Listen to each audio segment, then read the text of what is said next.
नमस्कार. आपल्या उजनी धरण अपडेट न्यूज चॅनलमध्ये आपल्या सर्वांचं मनापासून स्वागत. आज 26 जुलै 2026. आज सायंकाळची उजनीची काय स्थिती आहे, उजनीत येणारा विसर्गामध्ये किती वाढ किंवा घट झालेली आहे, त्याचबरोबर वीर धरणाची परिस्थिती काय आहे आणि वरील धरणातून सोडण्यात येणाऱ्या विसर्गामध्ये किती वाढ झाली आहे. वाढ झालेली आहे, त्याची आकडेवारी आपण सविस्तर घेणार आहोत. संध्याकाळी बघितलं उजनी धरणाचे एकूण पाणीसाठा जर बघितला तर 109.95 TMC म्हणजेच 110 TMC धरण झालेलं आहे आणि उपयुक्त पाणीसाठा हा 46.30 TMC आणि टक्केवारी ही 86.42% उजनी धरण आलेलं आहे. आता दौंडच्या विसर्गामध्ये सकाळपासून 2-2 हजारांनी घट होत चालली आहे.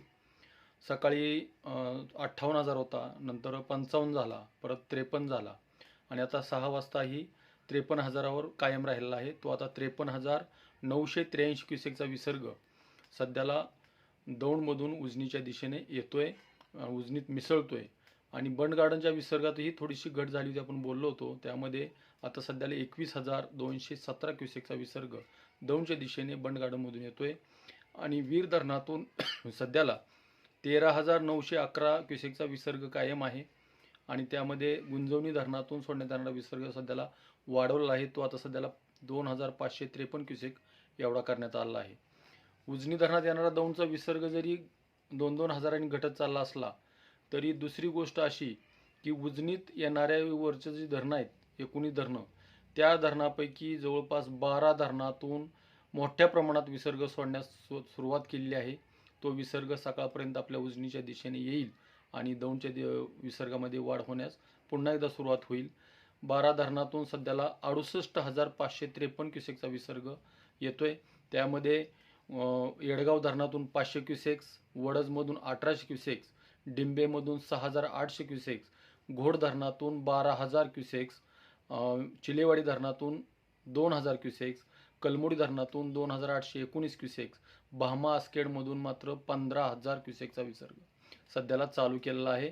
वडिवलेमधून 4,396 क्युसेक्स, आंध्रामधून 2,042 क्युसेक्स, कासारसाईमधून 750 क्युसेक्स आणि मुळशीमधून 10,000 आणि खडकवासलामधून 2,996 क्युसेकचा विसर्ग सध्याला सोडण्यात येतोय. म्हणजेच काल जर बघितलं आकडेवारी तर तो विसर्ग 44,000 खाली आला होता आणि पुन्हा एकदा त्यामध्ये वाढ झाली.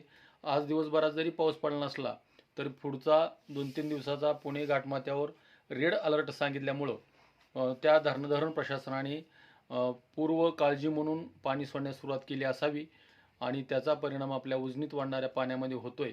आणि दुसरी गोष्ट अशी की उजनीतून कालव्याद्वारे पाणी चालू आहे, बोगद्याद्वारे चालू आहे, सिनामाडा उपसा सिंचन, दहेगाव उपसा सिंचन आणि भीमा नदीमध्येही नीरा नरसिंगपूरपासून पुढं पाणी चालू आहे. परंतु दुसरी महत्त्वाची गोष्ट, सोलापूर जिल्ह्यात पाऊस नाही पण पाणी सगळीकडे आहे, परंतु लाईट नसल्यामुळे शेतकऱ्याला ते पाणी पिकापर्यंत नेता येत नाही. प्रशासनाने, लोकप्रतिनिधीने याबाबत खरं तर आवाज उठवणं गरजेचं होतं. याची दखल घेणं गरजेचं होतं, परंतु तसं होताना दिसत नाही. तर अशाच उजनीच्या ताज्या घडामोडीसाठी ताज्या अपडेटसाठी आपल्या उजनी धरण अपडेट न्यूज चॅनलला लाईक करा, सबस्क्राईब करा, शेअर करा. उजनी धरण अपडेटसाठी बेंबळेहून सिद्धेश्वर शिंदे. धन्यवाद.